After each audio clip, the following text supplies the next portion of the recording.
চাঁদা না দেওয়ার জেরে এবার নির্মম ভাবে হামলা চালানো হয়েছে। হামলা চালিয়েছে জামাত সমর্থকেরা। পা কেটে দিয়েছে এক যুবকের এবং গুরুতর ভাবে সে আহত। তাকে হাসপাতালে ভর্তি করানো হয়েছে। আহত যুবকের নাম সিজু এবং সে আশঙ্কাজনক অবস্থাতে হাসপাতালে চিকিৎসাধীন রয়েছে। তবে স্থানীয় সূত্রে যে খবর, দীর্ঘদিন ধরে চাঁদা আদায়ের একটা চাপ চলছিল জামাত সমর্থিত দুষ্কৃতিকারীদের।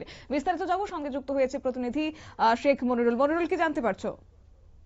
দেখো, চাপাই নবাবগঞ্জে আবু সুফিয়ান সিজু 25 বছরের এক যুবকের কাছ থেকে চাঁদা না পেয়ে প্রায় 1.5 ঘন্টা বৈদ্যুতিক খুঁটির সঙ্গে বেঁধে ব্যাপক প্রহার করে জামাতের সমর্থকরা।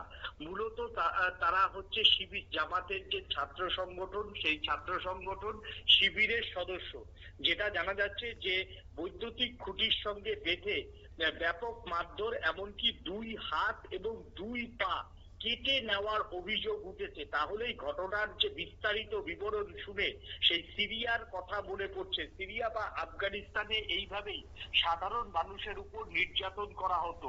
সেই একই ছবি এবার ফুটে উঠলো বাংলাদেশে।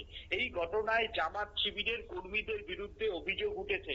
ঘটনাটি 24শে ডিসেম্বর সন্ধ্যায় শিবগঞ্জ উপজেলার উমরপুর ঘাটে ঘটেছে বলে জানিয়েছে প্রত্যক্ষদর্শীরা। বর্তমানে ওই যুবক রাজশাহী মেডিকেল কলেজে হাসপাতালে চিকিৎসাধীন রয়েছে। আহত যুবক আবু সুফিয়ান সিজু, 25 বছর বয়স, শ্যামপুর বাজিতপুর গ্রামের রবিউল ইসলামের পুত্র। প্রত্যক্ষদর্শী ও স্থানীয় সূত্র অনুযায়ী জানা যায় যে কয়েকজন জামাত ও শিবির কর্মী সিজুকে ধরে বৈদ্যুতিক খুঁটির সঙ্গে বেঁধে ধারালো অস্ত্র দিয়ে তার 2 হাত ও 2 পা কেটে এলোপাথারি তার শরীরে কোপ দিতে থাকে ধারালো অস্ত্র দিয়ে। মৃত্যু নিশ্চিত বুঝে তারা ওই ছেলেটিকে সেখানে চলে যায়। এমন দৃশ্য দূর থেকে স্থানীয়রা দেখলেও কেউ প্রতিবাদ করার সাহস দেখায়নি। পরে তারা মৃত ভেবে ফেলে রেখে চলে গেলে গুরুতর আহত অবস্থায় স্থানীয়রা তাকে উদ্ধার করে শিবগঞ্জ উপজেলা স্বাস্থ্য কমপ্লেক্সে ভর্তি করে। পরে অবস্থা আশঙ্কাজনক হওয়ায় প্রাথমিক চিকিৎসা শেষে উন্নত চিকিৎসার জন্য রাজশাহী মেডিকেল কলেজ হাসপাতালে পাঠানো হয়। বর্তমানে তিনি সেখানেই চিকিৎসাধীন। হাসপাতালে চিকিৎসাধীন অবস্থায়। তবে এই হামলার ঘটনায় এখনো পর্যন্ত কোনো অভিযুক্তকে কি আটক করেছে বাংলাদেশ পুলিশ? হ্যাঁ, বলছি। তিনি হাসপাতালে মৃত্যু শয্যায় হিসাবে তিনি যেটা বলছেন, পরিকল্পিতভাবে তাকে 1.5 ঘন্টা ধরে বৈদ্যুতিক খুঁটির সঙ্গে বেঁধে রেখে কুপিয়েছে জামাত এবং শিবিরের কর্মীরা। তাদের মধ্যে রয়েছেন, যে নামগুলো আমি বলছি, তাদের মধ্যে রয়েছেন জামাত বা শিবির কর্মী আব্দুর রাজ্জাক,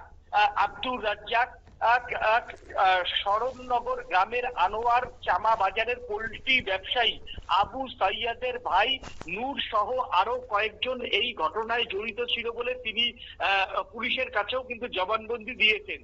শিবগঞ্জ থানার ওসি হুমায়ুন কবির এই ঘটনায় তিনি বলেন, পুলিশ অভিযান চালিয়ে জামাত শিবিরের 2 কর্মীকে আটক করেছে।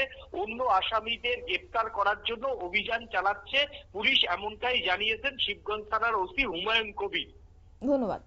অর্থাৎ সিজুকে লক্ষ্য করে ধারালো অস্ত্র দিয়ে তার উপর কোপ বসানো হয়েছে, 2 পা তার কেটে নেওয়া হয়েছে। অভিযোগ, কেবলমাত্র চাঁদা দিতে সে নারাজ ছিল।